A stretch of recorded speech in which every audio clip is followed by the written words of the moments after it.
강의 시작하도록 하겠습니다. 자, 오늘부터 이제 실전 모의고사 1, 2, 3, 4회 진행됩니다. 이제 그제 10월 6일에 그 교육과정 평가원에 이제 새로운 답안지 순서 양식이 올라갔습니다. 그래서 이제 A와 B 과목의 이동은 없었지만 그 2교시, 3교시 내에서 교육과정 A와 교육과정 B의 순서가 약간 바뀌었는데 그 순서대로 이제 편집이 되었고 오늘 이제 여러분이 처음으로 모의고사를 보게 되었습니다. 이제 아침에 시간에 맞춰서 이제 1교시는 교육학 교직 논술을 볼 테니까 그거 이후에 이제 한 10시 정도부터 이제 시험을 받고 지금은 이제 해설 이제 강의를 하게 됩니다. 해설 강의는 이제 해설지가 어떻게 되어 있냐면 지금 1페이지부터 쭉 나와 있는데 중간에 이제 여백이 있는 게 있을 겁니다. 그래서 보통 때는 이제 여기다가 이렇게 찝어가지고 이렇게 넘기는데 지금은 이제 이쪽 세로면을 이렇게 찍으면 왼쪽에 문제, 오른쪽에 답 이렇게 볼 수 있도록 했습니다. 보통 그래서 이제 문제가 왼쪽에 있고 답이 오른쪽에 있는데 음악이나 미술 같은 경우에는 제제국과 그다음에 참고 작품 같은 것들이 너무 커서 2페이지가 넘어가거나 또는 해설이 2페이지가 넘어가는 경우가 있습니다. 그래서 기계적으로 좀 맞추려고 중간중간에 여백이 들어있을 때가 있을 것입니다. 참고하시고, 그래서 해설지 이제 같이 보실 때는 가급적이면 이제 왼쪽을 찝어서 양옆으로 이제 볼 수 있으면 더 좋겠습니다. 이렇게 편리하도록 이렇게 했으니까 참고하시도록 하시고요. 이제 시험 문제에 있는 것들을 그대로 이제 왼쪽에 복사해 놓고 오른쪽에는 모범답안과 출제 근거, 실전 문제처럼 이렇게 배치했으니까 해설을 할 때는 이 모범답안 있는 해설만 가지고 이제 하시면 되겠습니다. 왼쪽에 있는 문제가 오전에 봤던 모의고사 문제와 동일하기 때문에요. 자, 먼저 이제 1교시는 전에도 그랬고 지금도 그렇고 국어 1, 2, 3번입니다. 시작하도록 하겠습니다. 1번 문제. 가는 뜻이 잘 드러나게 글을 띄어 읽는 방법에 관한 2015 교육과정의 내용 성취 기준이고 나는 이 성취 기준의 지도와 관련한 수학 간담회에 대화하네요. 물음에 답하시오 했습니다. 1번 문제부터 보겠습니다. 가의 빈칸에 공통으로 들어갈 알맞은 내용을 쓰라고 했습니다. 여기 보면 문장과 글을 알맞게 띄어 읽는다 나오는데 의미가 잘 드러나도록 글을 띄어 읽으면 뭐가 좋느냐? 여기 유창성, 괄호치게 나올 수 있습니다. 영어과에서 말하는 플루언시라는 거죠.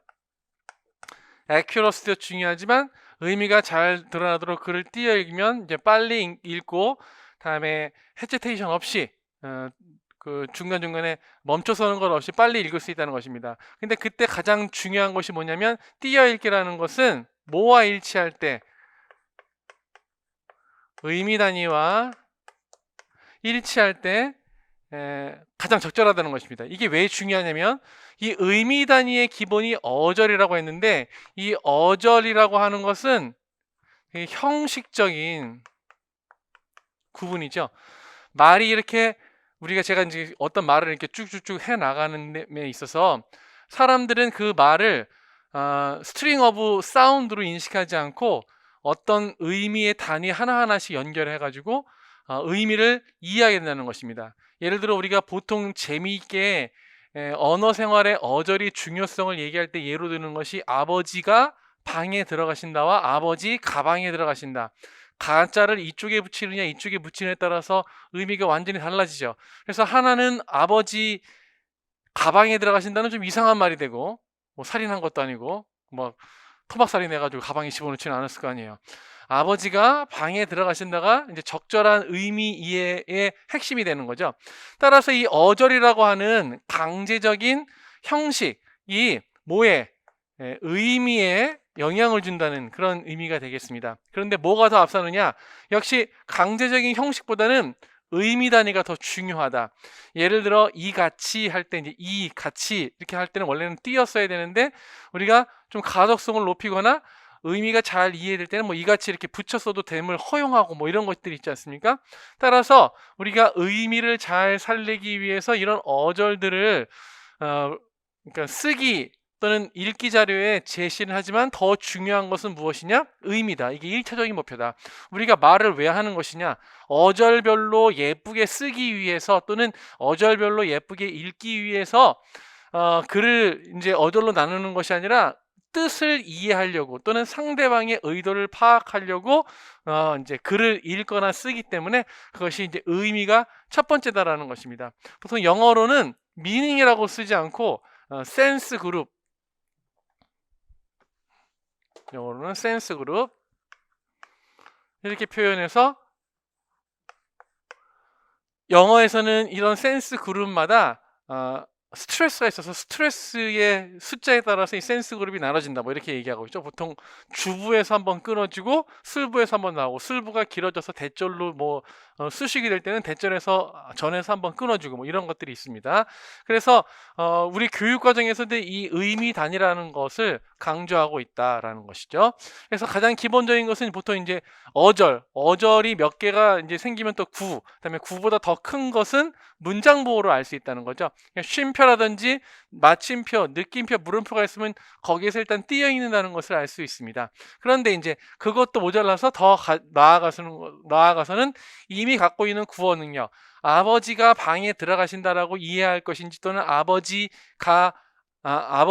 가방에 들어가신다라고 할지, 아버지가 방에 들어가신다고 이해할지는 우리가 구어에서 많이 들어봤으니까 이것은 이 정도로 끊어 읽으면 뜻이 이해가 되겠다라고 생각했을 때 그 능력을 그대로 쓸 수 있다는 거죠. 그러니까 우리한테는 그런 것들이 별로 이제 어려운 것이 아닌데, 어린 학습자 또는 외국인이나 어린 학습자에게는 이렇게 읽는다고 하는 것이 의미의 이해에 되게 중요한 역할을 한다는 거. 왜냐하면 구어 능력이 그리 많이 있지 않은 상태이기 때문에 그렇다, 이렇게 기억하시면 되겠습니다.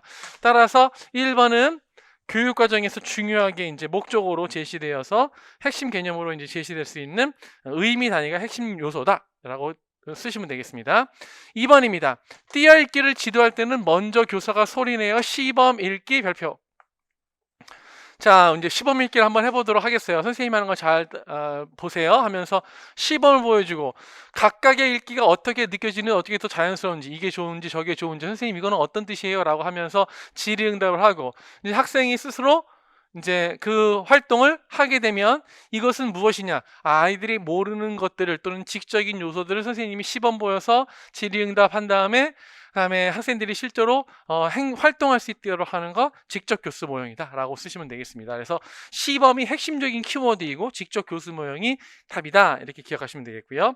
3번, 나의 내용 중 옳지 않은 말을 한 교사를 쓰고 알맞게 교체하고 있습니다. 자, 4명의 교사가 있는데, 첫 번째 김교사, 수업을 통해 뜻이 잘 드러나게 글을 읽기 위해서는, 그렇죠, 누가 무엇이에 해당하는 말 뒤에서 조금 쉬어 읽는다, 즉 주부를 말하는 거죠. 아이들에게 주부, 뭐 술부 이렇게 지금 얘기할 수는 없지만 우리는 이제 알고 있습니다. 주어부가 너무 길면 잠깐 끊어주고 그 다음에 이제 읽는다라는 것. 끝으로 문장과 문장 사이는 조금 더 쉬어 읽는다라고 해서 이제 앞에는 쐐기표를 쓰고 두 번째는 이제 겹세기표를 쓴다, 이렇게 알 수 있겠죠. 맞습니다. 박 교사는요, 띄어읽기를 지도할 때는 혼자 읽는 것보다, 뭐뭐보다, rather than, 비교급이 나올 때는 좀 잘 기억해야 됩니다. 다 같이 읽도록 한다. 협동학습이니까 되게 좋은 것 같아요. 하지만 띄어읽기는 별로 적절하지 못합니다. 만약에 이거 같이 읽도록 하면 어떻게 되죠? 어떤 애는 아버지 가방에 들어가신다라고 읽고 싶은 애가, 옆에서 공부 잘하는 애가 아버지가 방에 들어가신다고 읽으면 그냥 입만 뻥끗대면서 그냥 은근슬쩍 넘어갈 수 있겠죠. 따라서 그냥 은근슬쩍 넘어가면 내가 어떤 이유도 알지 못한 채 수업 시간이 이제 방치되겠고, 내가 모르는 상황에서 그냥 따라가니까 아이들이 새로운 지식을 얻지 못하게 되는 것입니다. 따라서 거꾸로 되는 거죠. 혼자 읽는 것이 더 적절합니다. 그래서 아이들이 무엇을 못하는지, 어느 부분에서 틀리는지 정확히 파악해서 아이들에게 이제 교정을 해줘야겠죠. 직접 교수법의 핵심은 선생님이 실범 보여주고 아이들이 활동을 할 때 선생님이 가서 교정적인 피드백을 주는 것입니다. 교정적인 피드백을 주려면 각각의 아이들의 문제점이 무엇인지 파악해야 되니까 이제 박 교사가 틀렸고요. 임 교사, 글이 끝나는 곳에서 겹세기표를 한다. 실제로 그렇지 않습니다. 글을 쭉쭉쭉 읽어서 점이 있으면 겹세기표라고, 물음표 있으면 겹세기표를 하는데 문장이 다 끝났어요. 그럼 어떻게 돼요? 여기는 띄어 있는 것이 아니라 그냥 끝이죠. 끝에는 겹세기표를 쓰지 않습니다. 따라서 임교사, 글이 끝나는 곳에는 겹세기표를 쓰지 않는다. 함교사, 띄어 있는 호흡의 길이, 붙여 있는 속도, 쉬는 지점과 쉼의 길이 등으로 실현되는데, 이들을 달리할 때는 의미의 변화나 이해 정도를 파악해서 중요성을 인식할 수 있도록, 즉 학생들에게는 이렇게 읽었을 때와 이렇게 읽었을 때 의미 전달이 어떻게 되는지, 아버지 가방에 들어가신다 또는 아버지가 방에 들어가신다 읽어놓고 막 웃으면서 아 이러면 안 되겠구나 라고 하는 걸 느끼죠. 개념학습에서는 전형적인 예와 또는 비전형적인 사례, 이그젬플과 난 이그젬플을 주어서 학생들이 대조를 시키는 것이 명확한 개념 이해에 적절하다, 이렇게 이제 이해하시면 되겠습니다. 자, 그래서 1번 문제는 그렇게 이제 풀렸고요. 얘는 2학년 지도서 주요 내용을 확인하며 글 읽기라는 수업 소재를 바탕으로 이루어졌습니다. 그래서 이제 저학년 학생들은 띄어쓰기 하고 띄어 읽기 하고 같이 생각하는데 그렇지 않다라는 것이죠. 그래서 띄어 있더라도 우리는 보통 가독성을 위해서 붙여 있을 수도 있고, 다음에 붙여 있더라도 강조하기 위해서 뜰 수도 있다. 그래서 어떻게 하느냐? 직접 소리내어 읽고 비교하도록 한다. 이제 교사의 시범 또는 도움이 필요하다는 것입니다. 자, 직접 교수 모형 아시다시피 얘만 교수 모형이고 나머지는 학습 모형이죠. 언어 수행이 필요한 특정 학습 내용이나 과제 해결을 명시적이고 단계적으로 지도합니다. 익스플리시트하게. 그래서 현시적 교수 모형이라는 용어도 국어과 교육 방법론에 이제 나타나기도 합니다. 근데 우리는 지도서에서 직접 교수 모형이니까 이렇게 쓰시면 되겠고, 그다음에 전체를 세부 요소나 과정으로 나누는데 이를 순서대로 익히면 전체에 도달할 수 있다는 것, 이걸 뭐라 그러냐? 환원주의라고 하죠. 환원주의는 도덕과 같은 데서는 아주 금기시하는 요소입니다. 인간을 영혼, 몸으로 나누어 놓고 연구해봤자 아무 소용이 없다는 거죠. 몸에서 영혼이 떠나면 이제 뭐 시체잖아요, 그죠? 또는 도덕성의 요소를 인지정의 행동으로 나눠서 이제 연구를 하지만 그래도 결국은 어떻게 된다? 이것이 인격적으로 통합이 돼야 된다, 이렇게 얘기합니다. 그런데 그런 이제 예를 들어서 이제 도덕적이고 윤리적인 내용 또는 다른 요소들은 환원주의로 하면 되게 제대로 전수하든지 또는 교육이 안 되는 경우가 많은데, 이제 기술적인 것 또는 아주 인지적인 요소들은 환원주의가 아주 잘 먹힐 수가 있습니다. 그래서 간이에 이제 위기학습 같은 것들이 맨 끝에 이제 터미널 오브젝티브를 놓고 밑에 이제 서브 오브젝티브를 이제 하나씩 해가면 나중에 다 잘할 수 있다라고 이제 생각을 하는 거죠. 그래서 이런 저차원적인 학습자 또는 어린 학습자들에게 불필요한 과정이나 활동을 최대한 배제해서 교수 학습의 이제 효율성을 높일 수 있는 것이 이 직접 교수 모형이라고 볼 수 있겠습니다.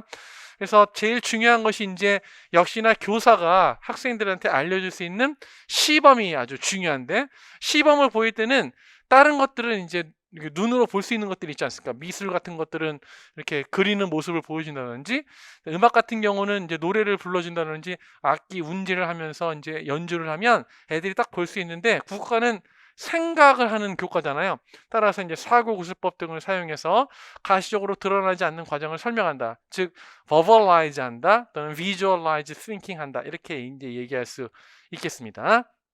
그래서 교사 중심으로 흘러가지 않도록 학생들에게 참여시키고 하는 것이 되게 중요하다.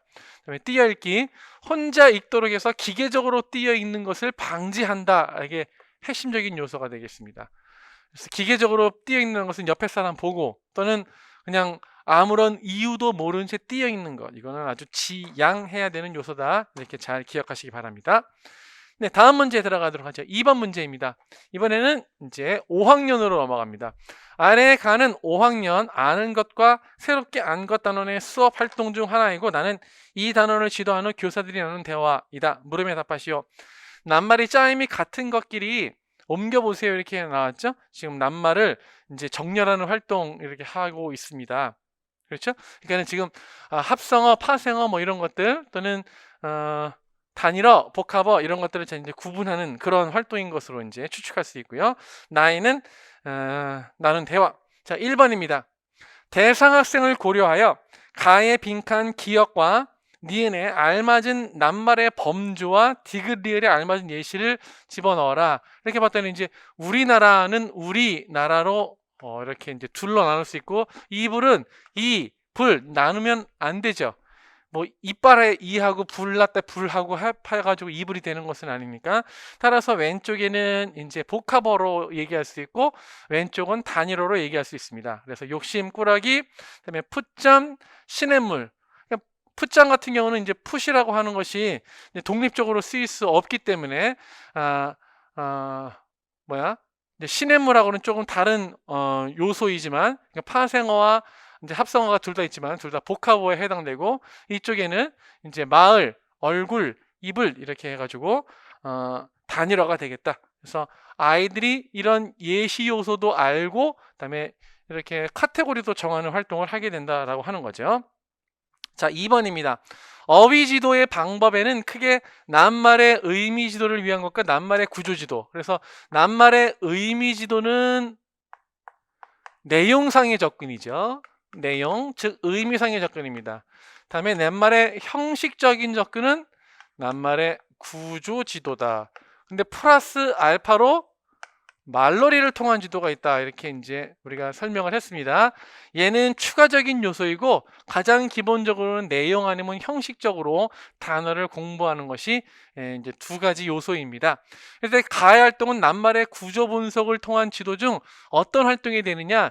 얘는 구조 지도가 이제 두 가지로부터 나눠지는 낱말벽과 낱말 정렬. 그래서 얘는 카테고리가 이미 주어지고 나누는 것인데 얘는요 그냥 러한 데이터를 주고 자기가 나눈 다음에 이름까지 쓰게 되는 그런 활동이 되겠습니다. 따라서 이제 이것은 낱말 정렬에 해당되고요. 다음에 위에 두 가지 범주의 어휘 지도 방법을 보충하면서 학생의 흥미 높인다 라고 하는 것은 말놀이를 통한 지도다. 따라서 학생들의 어휘 지도와 관련된 전반적인 내용을 물어본 시험 문제였다라고 보시면 되겠습니다. 자, 3번입니다. 나의 대화 중 밑줄 친 박교사의 전략의 명칭을 쓰시오. 박교사가 뭐라고 말했냐면 학생이 글을 읽기 전에 알고 있는 것 what I knew겠죠. 이미 알고 있었던 것, 알고 싶은 것 what I want to know. 다음에 다 알게 된 것 what I have learned. 그래서 KWL 차트 이렇게 되겠죠. KW 차트는 전에도 말씀드렸지만 국어 시험 문제에서 영어 약자로 된 것이 시험 문제의 답이면 조금 그렇죠. 보통 그래픽 오거나이저, 도해 조직자 같은 것들도 시험에 나왔지만 그것이 우리나라 명칭으로 바뀌어 있기 때문에 시험에 나온 것이지 막 그것을 만약에 그래픽 오거나이저 영어로 쓰라고 국어 시험 문제 나왔다면 조금 뭐라 그럴까? 국어 교수님들의 위상이 좀 깎일 그런 문제입니다. 가뜩이나 이제 외래어 사용이 많은데 국어교사는 아니지만 이제 국어과를 가르치는 선생님들이 특히 국어 교수님들이 이제 외래어를 우리나라 말로 이제 수정하지 못한 용어가 나온다면 좀 그렇겠죠. 예를 들어서 구두장문이라고 하면 되는 것인데 그거를 오럴 컴포지션 막 이렇게 했다면 우리 국어 시험 문제 내기가 좀 껄끄러웠을 것입니다. 그래서 얘도 아주 중요한 활동이긴 한데 지도서마다 나오는 것이고 국어 교육론 체계에 아주 중요하게 다루어지는 것이고 한데 KW이 시험에 나오긴 조금 어렵다. 왜냐면 이제 영어로 이제 써야 되니까. 그래도 중요한 것 같아서 한번 건드려 놓고 그래야지도 안전하게 시험을 볼 수 있으니까 이렇게 한번 시험을 내봤습니다. 자, 그래서 답은 이렇게 되고요. 단일어와 복합어 뭐 다 아시다시피 짜임새가 단일한 것을 단일어 다음에 두 개 이상의 어근 또는 접사로 이루어진 것을 복합어라고 한다. 이렇게. 그래서 단일어들은 보다 복잡한 구조를 가지는 단어를 형성하는 데 재료가 되는 경우가 많다. 그래서 합성어는 두 개 이상이 합해서 또는 파생어는 어근과 접사가 합쳐져서 이런 것들 잘 기억해 두시기 바랍니다. 다음에 낱말 정렬과 낱말벽 이렇게 두 개가 있는데 낱말벽은 이렇게 기준이 되는 것을 붙여놓고 이렇게 제시하는 것이고 낱말 정렬은 없는 상태에서 분류해 보면서 카테고리를 정하는 것. 다음에 이제 말놀이 여러 가지 말놀이가 있었죠. 뭐 스무고개를 한다든지 끝말잇기를 한다든지 다 가능합니다.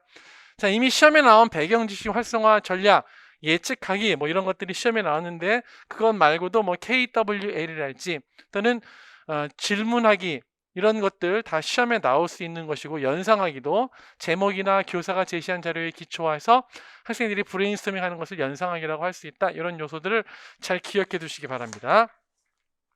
네, 3번 문제에 들어가도록 하겠습니다.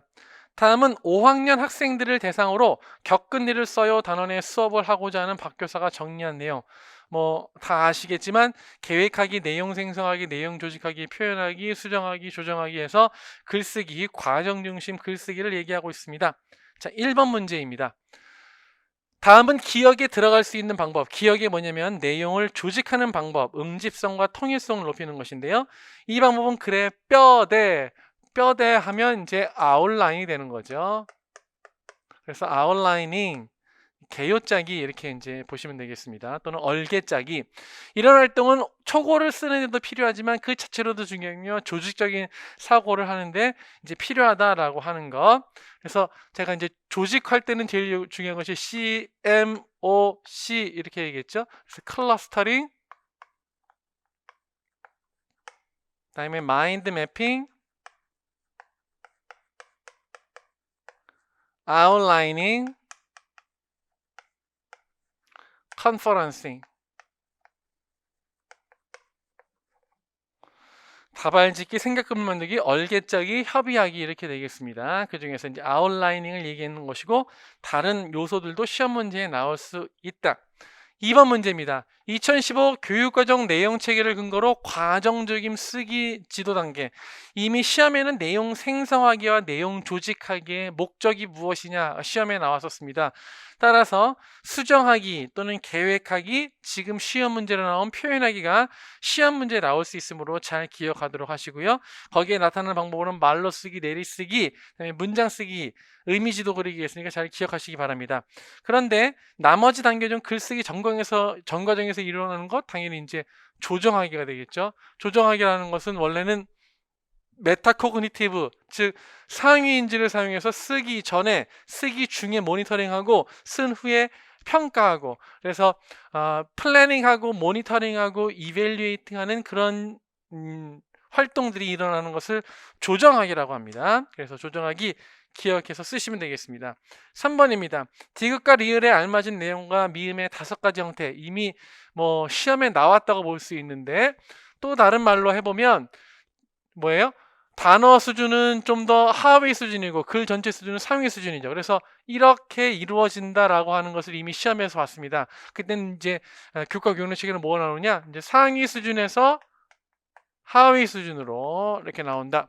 다음에 그것들을 수정하는 활동이 첨가, 삭제, 대체, 이동, 그다음에 재배열이 있다. 이런 것들 좀 알아두면 좋겠습니다. 다음 옆에 이제 출제 근거 및 해설에 보면 내용 조직하기 CMOC라고 이제 외워두면 되겠죠. 클러스터링, 마인드 매핑, 아웃라이닝, 컨퍼런싱 이런 거 잘 기억하도록 하시고 이런 것들이 이제 다 사실은 도회 조직자의 도움을 받을 수 있는 요소들입니다. 그리고 이제 협의하기 같은 것들은 꼭 그 내용 조직하기 단계에서만 필요한 것이 아니라 이게 뭐였죠? 아이디어 생성하는 단계부터 수정하는 단계까지, 즉 아이들이 옆에 있는 동료 학습자와 같이 회의를 하고 선생님의 도움을 구하고 이런 활동을 하게 되면 이건 전부 다 협의하기에 들어간다. 우리가 알다시피 과정 중심 언어지도의 어떤 전략, 스트래터지는 한 단계에 국한되지 않고 여러 단계에 걸쳐서 사용될 수 있다는 것 잘 기억하시기 바랍니다. 그다음에 조정하기도 교과 교육론 책이나 이제 지도서에는 이렇게 4가지로 자기 평가, 자기 기록, 자기 질문, 자기 교수 전략이 있는데 굳이 나눠놓긴 했지만 시험 문제에서 이것을 나눠서 물어보기는 좀 어렵습니다. 얘네들이 이렇게 나눠서 물어볼 수 있는데 조정하기는 조금 나누기 어려운 요소가 있으니까. 왜냐면 아주 상위 인지적인 거죠. 근데 얘네들은 그래도 이제 그림이 다르잖아요, 그죠? 결과물이. 그런데 조정하기의 결과물은 머릿속에서 일어나는 과정을 이제 얘기한 것이기 때문에 좀 구분하기 어려워서 시험에 나오긴 좀 어렵다, 이렇게 기억하시면 되겠습니다. 자, 이렇게 해서 이제 국어 문제를 풀어봤고요. 자, 우리 이제 바로 영어 문제로 들어가도록 하겠습니다. 영어 순서가 바뀌어서 전에는 좀 뒤쪽에 배열이 됐었는데 바로 4번 문제에 나옵니다. 다음은 김 교사가 수행한 6학년 영어과 수업 활동의 일부이다. 물음에 답해 주세요. 이렇게 했죠. 1번입니다. 위 수업에 활용된 영어 학습 활동에 대한 설명이다. 빈칸에 알맞은 용어를 2단어의 영어로 쓰시오, 이렇게 했습니다. 자, 뭔가 봤더니 이게 어떤 활동이래네요. 활동은 크게 2가지로 나눠집니다. 좀 좋은 활동을 우리가 태스크라고 하고요. 안 좋은 활동을 exercise라고 하죠.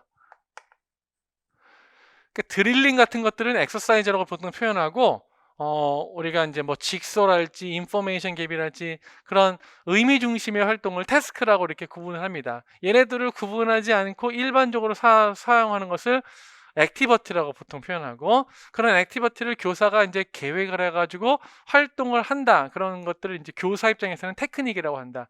그래서 교사 입장에서는 테크닉, 학생 입장에서는 액티비티 이렇게 나오는데, 여기 보니까 one person has information that the other lacks. 이제 한쪽이 이런 정보를 가지고 있고 다른 쪽은 이런 정보를 가지고 있다 말이죠. 그래서 얘네들이 딱 만나야 돼요. 딱 만나서 negotiation of meaning을 하게 되면 학생들이 원하는 결과물을 이렇게 이제 얻게 된다는 거죠. 싹싹싹싹싹. 그래서 they must use the target language. use the target language 하라는 것은 negotiate for meaning 이렇게 하는 것입니다. 즉 원하는 결과를 알아내기 위해서 서로 정보를 쉐어링하는 것, 바로 인포메이션 갭이 되겠습니다. 우리나라 말로 정보차 활동, 인포메이션 갭. 그래서 두 명이 이제 여기에 보면 Let's make teams of two 이렇게 이제 했죠. 그래가지고 여기에 서로 다른 type of worksheet이 있다라는 거죠. 그래서 한 명은 알고 한 명은 모릅니다. 그래서 A 학생은 A만 보고 B 학생은 B만 봐가지고 만약에 이런 모양이 있다 그러면 나는 이런 모양이 있어요. 순서를 바꿔가지고 뭐 트라이앵글이 이렇게 거꾸로 있다, 얘는 바로 있다, 다음에는 뭐니 서클이, 다음에는 렉탱글이니 뭐 이렇게 해가지고 스퀘어, 정사각형 이렇게 해가지고 미세한 차이를 서로 조정하면서 spot the difference, 차이점을 알아내는 활동이 되겠다, 이렇게 보시면 되겠습니다. 다음입니다. 2번 기억, 리을 중 교사의 발화 중에서 틀린 표현에 해당되는 기호를 쓰고 수정하시오. 아주 기본적인 클래스룸 잉글리시에 해당됩니다. What's the weather like today? 좀 어색할 수 있지만 what과 like가 합치면 how다. 그래서 how's the weather하고 똑같은 말이죠. How's the weather? It's cloudy. 형용사가 오게 되는 거니까 how가 쓰는 것이 맞고, 다음에 how 대신에 what like를 쓰면 맞습니다. 날씨가 어때? Everyone, open your book to page 35. 보통 open your books 이렇게 하기도 하는데 사람들은 북을 여러 권 가지고 있지 않고 하나씩 가지고 있는 것들이죠. 그래서 open your book to page 35 이렇게 합니다. 이때 보통 S 붙여도 뭐 상관은 없습니다. 여러 개의 책이라고 생각을 해도 되고, 근데 35페이지까지 열어라 할 때, 35페이지를 열어라 할 때 page 35가 아니라 to page 35입니다. 그렇죠? 왜냐면 오픈의 목적어는 your book이고 페이지는 부사적으로 처리해야 되기 때문에 우리는 보통 35쪽을 펴라 라고 하면 35쪽 명사로 끝날 것 같지만 전치사구로 쓰이게 된다. Let's make teams of two. 그렇죠? 이 두 명으로 된 팀들을 만드는 거니까 S 쓰는 것이 맞고요. 또는 make groups of four 이렇게 할 수도 있습니다. 팀이 아니라 그룹. 다음에 리을번 raise up your hand 하지 않고 raise your hand 하죠. 또는 up을 raise up 같이 phrasal verb로 쓰지 않고 뒤에 부사적으로 써서 raise your hands up. 오케이, hands up please. 뭐 이렇게 할 수도 있죠. 그러니까 hands up이나 raise your hand up이나 raise your hand나 이렇게 쓰는 것입니다. 그러니까 up을 강조적으로는 쓸 수 있어 이렇게 구동사처럼 phrasal verb처럼 raise up your hand 쓸 수는 없다. 다음에 이때도 raise your hands 하면 좀 이상합니다. 왜냐면 자 두 손을 드세요 이렇게 하면 이상하잖아요. 그죠? 보통 발표할 때 손을 들어서 표현하세요 이렇게 하니까 그것도 잘 기억하도록 하시고, 그래서 답은 이제 리을번이 되겠다. raise up your hand가 아니라 raise your hand 또는 raise your hand up. 다음 3번입니다. 학생 1과 학생 2의 발화를 참고해서 짝 활동으로 게임을 할 때 주의해야 될 점. 이거는 뭐 지도서 정도에 나와 있는 것인데 교육 과정에는 나오지는 않습니다. 근데 학습 상황을 보고 좀 유추해 보라고 이제 시험 문제를 냈고요. I don't want to do it with her. This is my third time 했으니까 맨날 파트너와 동일한 파트너와 이제 일하게 되면 애들이 이제 실증을 내겠죠. 따라서 파트너를 여러 번 바꿔주도록 있도록 하기 위해서 앞뒤에 짝 또는 크로스로 짝 또는 전체적으로 대형을 바꾸는 그런 요소들을 쓰면 좋겠습니다. 근데 이제 선생님이 또 하라고 했으니까 이게 되게 지루하다는 그런 얘기고요. 얘는 엄청나게 말을 잘하는데 얘는 못하죠. 그래가지고 좀 비슷한 수준의 애들끼리 또는 도움을 줄 수 있는 애들의 조합을 만드는 것이 되게 중요하다. 답은 이제 현장 적용 문제로서 주어진 수업 상황을 해석하는 그런 문제가 되겠습니다. 그래서 기본적인 것은 짝 활동을 할 때 짝을 고정하지 마라. 다음에 아이들이 말할 수 있도록 이렇게 짝 활동을 하기 전에는 아이들이 전체 연습을 하게 한다든지 또는 비슷한 수준의 학습자끼리 모여서 할 수 있도록 해야 된다. 그래서 가장 중요한 것은 좌절감을 느끼지 않는 것이 되게 중요하겠습니다. 다음 4번입니다. 김 교사는 위의 수업 후 학생을 평가하고자 한다. 김 교사가 평가문학 제작, 평가의 시행과 채점에 관한 사항과 관련해서 적정한 신뢰도, 이게 되게 중요합니다. 신뢰도란 reliability,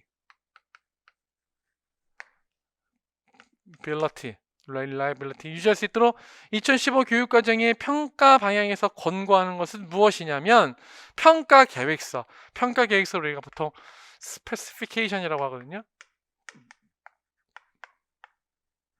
평가 계획서. 그러니까 학생을 교수 학습할 때부터 평가 계획서를 이제 딱 만들어 가지고 평가 계획서에 따라서 제대로 대표성 있는 문제들을 하고 있는지 확인하는 것이 필요합니다. 그렇게 되면 내가 이 평가 계획서라는 것이 뭐에 기반하는 것이냐면 교수평 일체화에 근거해서 이제 achievement standard,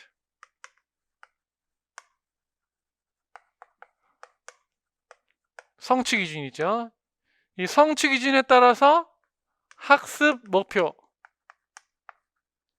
하고 교수평 일체화 이렇게 이제 할 수 있도록 해준다는 그런 내용이 되겠습니다. 이 교수평 일체화는 작년 체육과에서도 시험 문제 나왔는데 영어과에서도 시험 문제 나올 수 있는 그런 좋은 요소이기 때문에 잘 기억하시면 좋겠습니다. 자, 출제 근거 및 해설을 보면요, information gap, 이것이 뭐의 일종이냐? 태스크의 일종이다. 따라서 task based language teaching, 과업 중심 교수법의 아주 핵심적인 활동이다라고 보시면 되겠습니다. 아시다시피 TBRT는 과제, 과업을 주어서 그 과제 달성을 위한 도구로서 목표 언어, 우리 영어를 사용하게 하는데 핵심은 정확성보다는 의미, 즉 유창성에 핵심이 있다는 것입니다. 특히 인포메이션 갭 태스크는 TBLT의 태스크를 이용한 방법 중에 하나. 근데 얘는 이제 괄호치기로 나올 수 있으니까 다시 한번 이제 인포메이션 갭에 대해서 보면 information gap is a useful activity in which one person has information that the other lacks. They must use the target language to share the information. 여기까지는 봤죠? For instance, one student has a direction to a party and must give them to a classmate. 어떤 학생이 디렉션을 딱 가지고 있어요. 파티로 가는. 근데 반대 학생은 모르거든요. 그래서 서로 정보를 공유해야지 이제 갈 수 있다라는 거죠. 그래서 another natural information gap task는 무엇이냐? Especially if the student don't know each other well, 서로 잘 모를 때 다른 한 명이 자기의 패밀리 트리에 대해서 얘기하고, 어떤 사람 패밀리 트리 얘기하면 서로 상대방의 패밀리 트리 이렇게 해서 뭐 이렇게 해서 이제 내가 여기 있고 여기 형이 있고 여기 이제 동생이 나왔어 뭐 이렇게 이제 한다는 거죠. 그렇게 하게 되면 내가 알고 있는 그 패밀리 인포메이션을 상대방에게 전달해야 되니까 제일 중요한 것은 이 패밀리 트리를 완성하는 것이고, 그러기 위해서 손짓 발짓 뭐 다 동원해가지고 말을 저쪽에다가 하면 그 정보, 내 정보를 없는 사람이 내 정보를 이제 알게 된다는 그런 얘기가 되겠습니다. 그래서 이렇게 되게 되면 뭐가 되느냐? negotiation of meaning 또는 negotiation for meaning, 의미 협상이란다는 거죠. 그 의미 협상이라는 것은 항상 니트하게 이루어지는 것은 아니고요. 만약에 한쪽이 설명하다가 잘 못 설명해요. 만약에 niece, 뭐 nephew 이렇게 어려운 단어를 쓴다든지 또는 sibling 뭐 이렇게 어려운 단어를 쓰게 되면 모를 수 있으니까 상대방을 이해시키기 위해서 mutual comprehension 하기 위해서 많은 negotiation of meaning 전략들을 사용할 수 있겠죠. 네, 그렇게 보시면 되겠습니다. 다음에 이제 의사소통 기능과 예시문, 사람들이 이제 많은 영어 예문들이 있어가지고 그냥 넘어가지만 우리는 특히 클래스룸 잉글리쉬, 즉 교실 영어와 관련지어서 좀 잘 알 필요가 있겠습니다. 다음에 이제 짝 활동 시 유의사항은 예전 이제 해설서 같은 곳에 나왔던 내용이고 현재는 교과 교육론에 나오는 요소이기 때문에 좀 알 수 있도록 하시고, 다음에 여기에 보면 적정한 신뢰도를 유지하기 위해서 역시 교수평 일체화를 하게 된다. 요거 잘 기억하시기 바랍니다. 다음, 바로 또 다음에 이제 방금 전에 얘기했던 미닝 니고시에이션에서 또 나오니까 같이 한번 보도록 하겠습니다. 두 번째 영어 문제 5번입니다. 다음은 영어과 수업 활동의 일부이다. 물음에 답해 주세요. 1번입니다. 상황 1과 상황 2에는 각각 게임을 활용한 수업에서 우려되는 부적절한 상황과 기대되는 바람직한 상황이 묘사되어 있다. 유의할 사항. 그러면 이제 상황 1은 별로 안 좋은 것이고 상황 2는 좀 좋은 것이고 뭐 그렇다는 거죠. 뭐가 있냐면 여기 보니까 지금 서베이 게임을 하는 거예요. 그러면 서베이 게임의 목표는 뭐죠? 해당 목표 언어. What time do you get up? What time do you do your homework? What time do you have lunch? 뭐 이렇게 해서 What time do 뭐 이거를 연속적으로 계속해서 반복적으로 써야 되는데 아주 똑똑한 애들이 물어보지도 않고 매스 락스 just paper I win 이렇게 해버리는 거죠. 원래는 What's your favorite subject 해가지고 오케이 math, you like math 뭐 이렇게 말을 이어가야 되는데 질문하기도 전에 매스 해. 다음에 나는 사이언스 할게. 오케이 가위바위보 하자. 이렇게 해가지고 점수 따자. 이렇게 한다는 거죠. 즉 목표 언어가 선행해야 되는 거죠. 목표 언어가 있고 활동이 있으면 특히 활동 중에 이제 여러 가지 게임은 흥미를 위한 거잖아요. 그러니까 게임이랄지 여기서는 만약에 성이랄지 챈트 같은 것들이 다 흥미를 되게 높이는 것인데 이러한 것들이 목표 언어에 선행하면 안 되는 거죠. 그래서 게임을 하는 것의 목표는 이기는 거니까 이기려고 한 나머지 목표 언어는 사용하지 않는다? 그것은 이제 안 된다는 것입니다. 따라서 상황 1에는 부적절한 내용, 즉 핵심 목표 언어, K 익스프레션을 하는 것 없이 승부에만 집착해서 하는 것이 좀 문제가 되고요. 그다음에 여기 보면 I'm a student reporter. Can I ask you something? Sure. What subject do you like most? 해가지고 와 이렇게 상황적인 것도 이제 해주고 아이들이 애드리브를 치는 거죠. 애드리브를 치니까 되게 훨씬 더 좋은 모습. 따라서 서베이를 한다고 해서 선생님이 가르쳐준 목표로만 쓰는 것이 아니라 더 창의적인 표현을 하는 것들을 이제 장려한다는 그런 내용이 되겠습니다.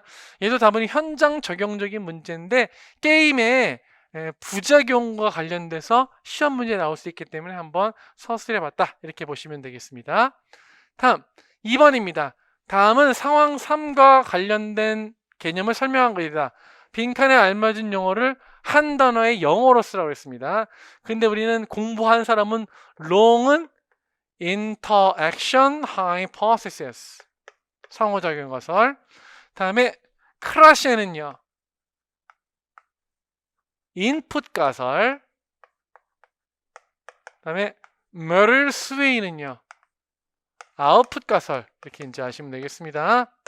크라시에는 인풋만 하게 되면 학생들이 영어를 슬슬 나중에 잘하게 된다. 스웨이는 아니다.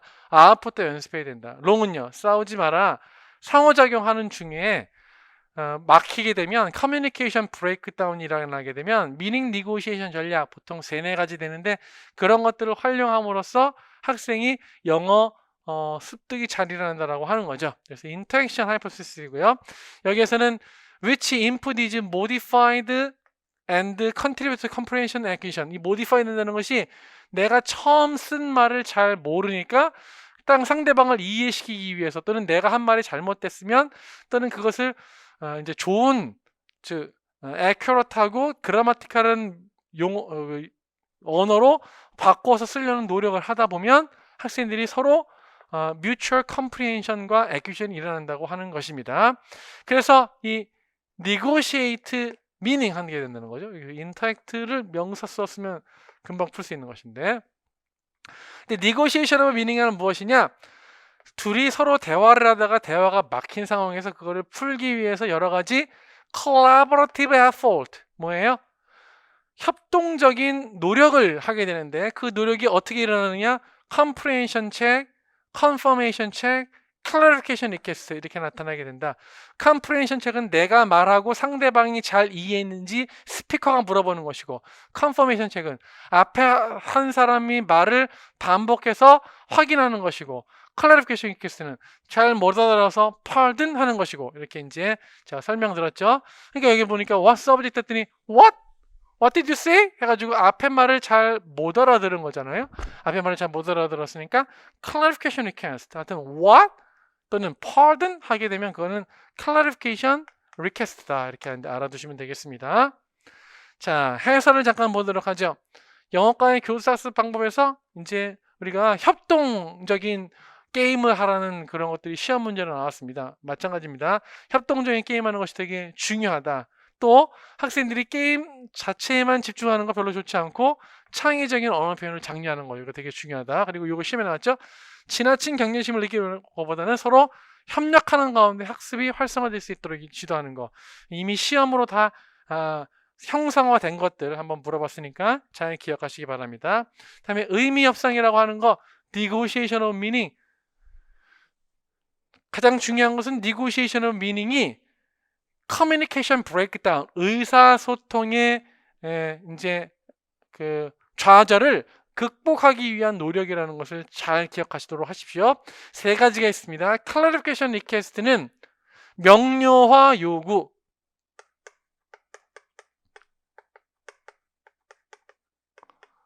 얘는 듣는 사람이 pardon 또는 what did you say? 이렇게 물어보는 것. confirmation check은 이해도 이해 확인이다 이 말이지. 이해 확인. 그래서 듣는 사람이 아까 뭐 subject가 뭐야 해가지고 막 repetition을 앞에 나온 단어를 그대로 쓰고 intonation을 높이면 이렇게 되는 것이고, comprehension check은 이해 점검 되겠죠. 이해 점검. 다 말한 다음에 do you understand? 한다는 게 right? okay? 이렇게 물어봐가지고 태극해선을 집어넣어서 상대방이 내 말을 듣고 있는지 확인하는 것을 comprehension check이라고 한다. 따라서 clarification request와 confirmation check이라고 하는 것은 A가 말했을 때 B가 나타나는 반응이고, comprehension check은 A가 말한 다음에 A가 상대방에게 이해를 구하고자 하는 반응이다. 이렇게 기억하시면 좋겠습니다. 네, 다음 음악으로 넘어가죠. 6번입니다. 다음은 가와 나는 예비교사가 준비한 제주곡의 일부. 다는 나를 제주곡에 너도 나도 다 같이 흥겹게 쳐보자 리듬 맞게 노래, 이렇게 되겠습니다. 자, 봤더니 문제부터 보죠. 다음은 가 제제곡의 수업을 에서 학생들이 나눈 대화, 오류가 있는 학생의 이름을 쓰고 그 내용을 바르게 고치라 읽겠습니다. 노래를 부르면서 무릎 장단으로 자진머리 장단, 네 맞죠? 자진머리 장단. 이제 덕성 몰자 덕성 몰자니까 강강수월래에 해당하는 것이고, 자진머리 장단 맞습니다. 다음에 학생들이 장구장단 같은 거 치기 전에 무릎장단 또는 구음으로 연습하는 거 되게 좋다. 정민, 장구를 연주할 때 조임설을 채편 쪽으로 조이는 거 맞고요. 채 대신 궁굴채를 사용하는 것이 아니라 궁굴채는 북편에서 사용하는 것이죠. 그래서 이게 틀렸습니다. 그래서 채는 열채이고 궁굴채는 풍물에서 큰 소리를 내기 위해서 북편에 사용하는 것이고, 실내나 정학에서는요 북편을 그냥 손으로 치는 것이죠. 그래서 이거 틀렸다. 아주 기본적인 것인데 애들이 말하는 걸로 바꿔놓으면 헉 하다가 잘 못 파악할 수 있으니까 잘 기억하도록 하시고요. 채편을 어디 치냐에 따라 소리가 더 크게 달라지는데, 북이 이렇게 생겼으면 변죽을 치느냐 또는 한복판을 치느냐에 따라서 복판을 치면 울림이 커지니까 소리가 커지고, 변죽을 치면 소리가 작아지고, 이렇게 됩니다. 다음 2번, 나에서 기억 디귿 중 예비교사가 잘못 이해한 부분을 고르고 수정하라고 했습니다. 나에 보면 먼저 4번의 4박자의 기본 샘여림을 맞게 쳐보는 연습을 하려고 합니다. 변형된 리듬, 4번의 4박자 뭐 타 이렇게 되겠죠. 근데 티리티 티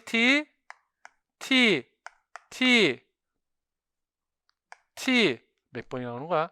티리티 하나 둘 셋 넷 다섯, 하나 둘 셋 넷, 다섯, 티, 쉬. 이렇게. 그러면 한 박자, 두 박자, 세 박자, 네 박자 맞죠?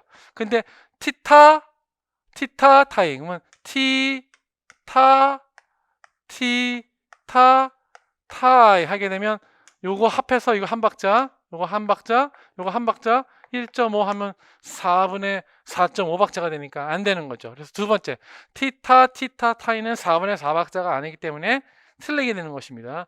코다의 리듬 음절 한번 시험에 내봤습니다. 자, 3번입니다. 나의 제주고 이게 탬버린 연주에서 리을에 공통적으로 들어갈 거예요. 뭐 4분의 4박자 알면 되는 거죠. 여기에 지금 이제 두 박자고 얘는 네 박자니까 여기 두 박자가 쉼표로 들어가야 됩니다. 그래서 두 박자 쉼표는 이렇게, 네 박자 쉼표는 요 네 박자에 해당하는 쉼표는 거꾸로 하는 거죠. 잿더리 모자냐 잿더리 이렇게 물어보는 것이니까 얘는 2분 쉼표 되겠습니다. 자, 4번 문제 보도록 하겠습니다. 리듬 악기니까 당연히 리듬 악기를 구별할 수 있어야겠죠. 그래서 연주법에 대한 설명이다. 빈칸에 알맞은 변화의 명칭은 순서대로 쓰는 것입니다. 자, 소리가 가볍고 맑은 악기로 손잡이 달린 몸통 부분과 막대 부분으로 구성되어 있다. 왼손으로 손잡이를 잡고 오른손으로 막대를 치고 가볍게 뭉텅이 치는 것은 이제 요게 되는 거죠. 네. 그래서 우드블록 되겠고요. 나무나 아밀리온 속에 마른 씨나 구슬을 넣어 만든 다음에 손으로 쥐고 이렇게 하는 거. 요거는 이제 마라카스. 다음에 긴 호리병박이 한 면에 홈을 여러 개 펴요. 여기 사실은 여기 홈이 이렇게 있습니다. 홈이 막대 등으로 긁어서, 여기 핵심이죠. 긁어서 소리내는 악기. 귀로 체인을 흔들거나 손을 놓고 돌려서 카바사 이렇게 하면 되겠다. 그래서 1, 3, 2, 4 우드블록, 마라카스, 귀로, 카바사 이렇게 하면 다 해결이 되겠습니다. 그래서 얘는 리듬 악기와 관련되고 우리나라 전통 악기, 리듬 악기인 장구와 관련된 내용을 총체적으로 이제 물어봤다고 볼 수 있고요. 가장 기본이 되는 음표와 심표 좀 잘 알도록 하시고, 다음에 코다의 리듬 음절도 잘 기억하시기 바랍니다. 네, 잠깐 쉬었다가 다음 문제가 뭐야? 사회 문제부터 보도록 하겠습니다.